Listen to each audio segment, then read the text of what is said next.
Welcome!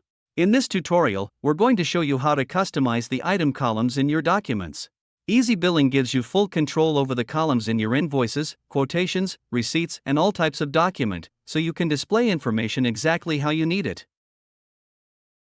We'll cover two main customizations: first, how to enable, disable, and resize columns, and second, how to change the order in which they appear. By default, your documents have standard columns like description, unit, unit price, quantity, and total. But what if you need to add more details like an item ID or discount? It's simple. From the EasyBilling main menu, navigate to Customize Document, select Columns, and choose the document type you want to modify, like an invoice or quotation. This window gives you a list of all available columns on the left, such as ID, photos, supplier, dimensions, and even custom info fields. To add a column to your document, simply check the box next to its name. To hide one, just uncheck the box. For example, let's enable the ID column and discount column. On the right, you can see a live preview of your document.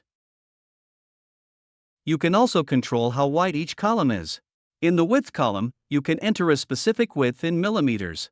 For our discount column, let's set it as 20 millimeters. One important thing to note: the description column is fixed and cannot be hidden. Its width is dynamic, meaning it will automatically stretch to fill any remaining space after your other columns are accounted for. Once you're done, click the Save button at the bottom to apply your changes. Let's move to part 2, reordering columns. Now that you've chosen your columns, what if you want them in a different order? For example, maybe you want the discount column to appear after description.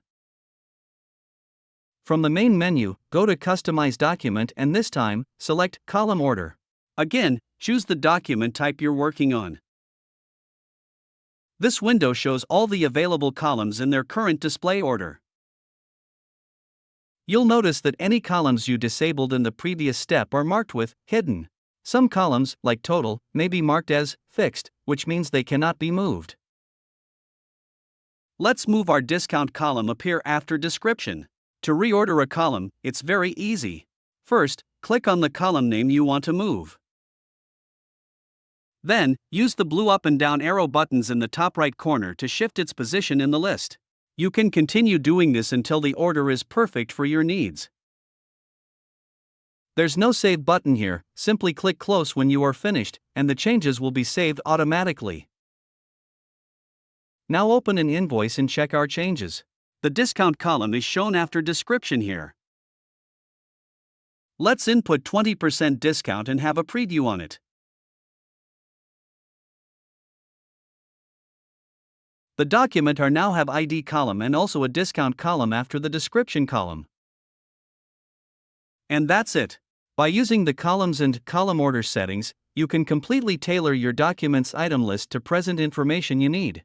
We hope this tutorial was helpful. Thank you for watching.